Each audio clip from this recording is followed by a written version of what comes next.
What's up, everybody? It is your friendly neighborhood nerd, Brock, coming at you. And yes, I am back talking about movies. Movies are back. They're coming back. And I'm super stoked to talk to you about just a few I've seen over the past few weeks. So just kind of quick rapid motion here for you. And just super excited to have the channel back. Movie theaters are starting to open back up again. And I feel like now is the best time to get this. A lot of requests, a lot of love for you guys asking when the channel's going to be back. And your wish is my command. Now you have two left. No, I'm just kidding. But super excited to be back and just chatting all things movies. And so one of the first movies I want to talk about, just getting right into it, is Cherry. Cherry came out on Apple TV Plus a couple months ago. It stars Tom Holland in the lead role, aka Mr. Spider-Man, and directed by Joe and Anthony Russo of Avengers Endgame fame. Just a little bit movie, little small movie they made, a year and a half ago, which is still honestly the best single-going movie experience I've ever had. And this movie, the plot, it seems pretty simple, but here it is. Cherry, played by Tom Holland, he drifts from college dropout to army medic in Iraq, anchored only by his one true love, Emily, who's played by Sierra Bravo. She's been on a few Netflix shows, which is really cool. But after returning from the war with PTSD, his life spirals into drugs.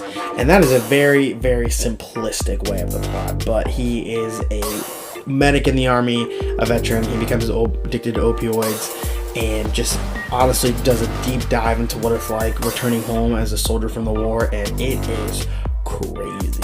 And honestly, I love this movie. Critics will kind of give it a hard time. I think it's currently sitting like 30% per 6 on Rotten Tomatoes, and I can honestly disagree with that more. I found it very riveting.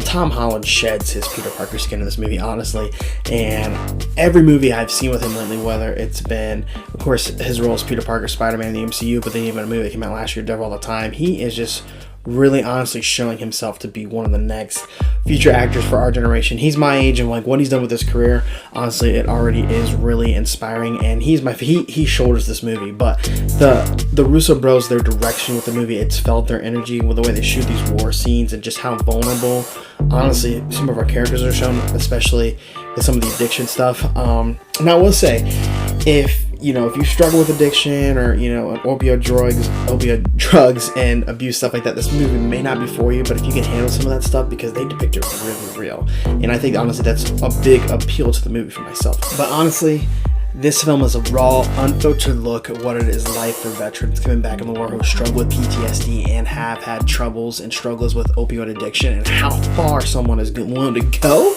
in order to fulfill this habit. It's pretty crazy. It's a hard R. It clocks in at 2 hours and 21 minutes, but honestly, it moves really fast. It's an Apple TV Plus. That is an app. Apple TV has their streaming service. They can do like a free trial for like a week, but I highly recommend this movie to anybody for sure. The action is riveting with the war scenes, the romance, you do buy it, and the ending to this movie, honestly, it's everything. And honestly, Tom Holland, he shoulders this performance, but I think it's very focused. The Russo bros, this is a great follow-up, in my opinion, to Avengers Endgame. Obviously, not going to compare it to that, but I recommend this to anybody who's really looking for a good, solid flick. I don't know if I'd watch this one more than once. I may have to go wow, just because, again, there's just so many tough scenes that are just, the actors are going all in, that you really believe everything that you're seeing. And so that's one reason why I say that. But I thoroughly enjoy Cherry. And honestly, out of 10, I'm going to give Cherry an 8.5 out of 10.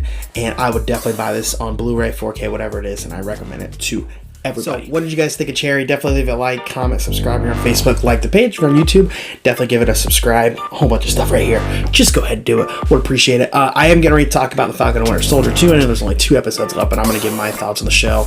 I've absolutely loved it up to this point. It's been really cool. I'm going to give my thoughts on what I think is coming. And honestly, why I think this is the best Disney Plus show they've done thus far. That's kind of controversial, but love seeing you guys back.